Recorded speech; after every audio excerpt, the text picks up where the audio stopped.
Composition is the key to a great photograph. But what is composition and why is it so important? In its simplest form, composition is how you arrange all of the things that appear in your photograph. However, if it was easy as that, every single photo would be a masterpiece.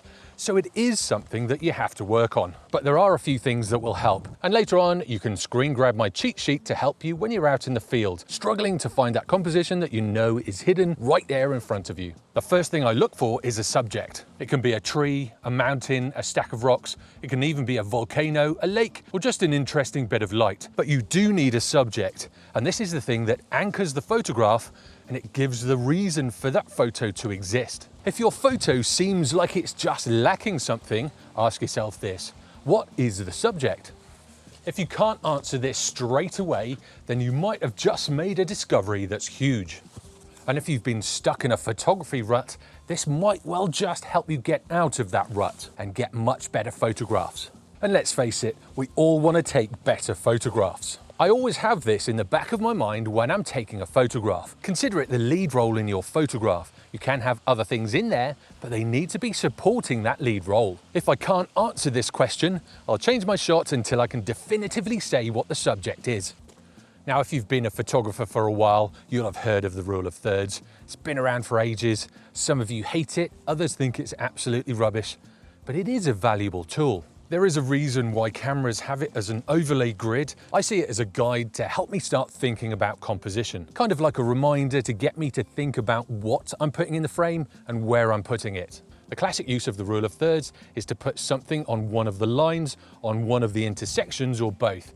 But it is so much more than this. If you have a horizon in your frame, you can use the grid to make sure it's level. If you want to put your subject in the middle of the frame, they can act like a box within your frame to get it more centered than if you didn't have the overlay on. Also, if you watch films or TV, the rule of thirds is used all of the time. From talking heads to landscapes and so much more. This means it's something that we're really familiar with and something that we can use to get a more pleasing image. Again, this is what we all want to do. When I'm out taking photos or setting up the shot, I'll see how the subject looks in different positions. I'll try to center the subject, then I might put it on each of the thirds intersections. Then I might also try and put it at the bottom of the frame and then at the top of the frame. As well as this, I might make the subject really small in the frame and then really big in the frame to see the difference it has on the impact of the photograph. But if you are just learning or need a bit of a refresher, turn on the thirds grid.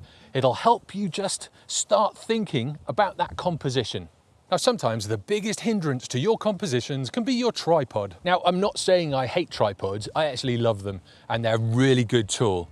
But if it's the first thing that you get out when you set your camera up, it could be really getting in the way of you getting much better compositions. I think of it as a platform to put my camera on, but I want to dictate where that platform goes, not the other way around. So I'll keep my tripod packed away until I've found the composition that I want. So if you have your camera in your hands, you can make very subtle changes which will have a massive effect on your composition. Whereas when your camera's on a tripod, it's really hard to make those subtle changes. If you look at these two shots, they're both at the same location but produce a very different photograph. And if I'd set my tripod up straight away, I might not have found that second shot.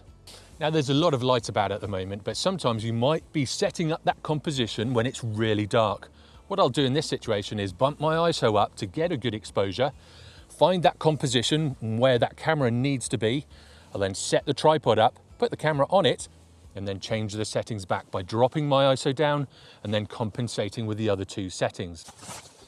When you are finding a composition like this, have a look around the frame and see if there's anything that you can exclude. It might be a case of tilting the camera backwards or forwards, moving it to one side or the other, or zooming in slightly. This can get rid of things that you really don't want in your frame or that can be really distracting. And once you've found that composition, make sure there's nothing creeping into the edges of the frame. This is called the edge patrol, where you look around the frame before you take the shot. Another thing is you could take a test shot and check that as well. There's nothing worse than getting home and seeing a lamppost, a tree, or some branches just creeping into the frame ever so slightly.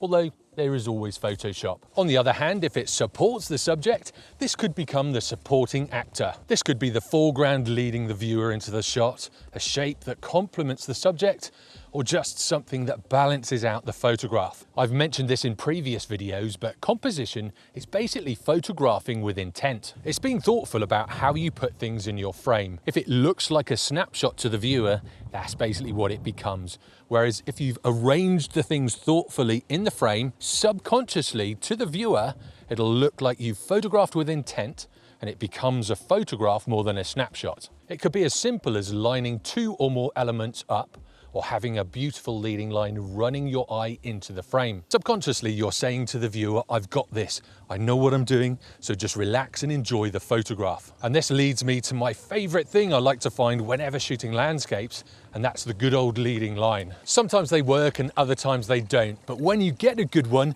they can add so much to your photograph.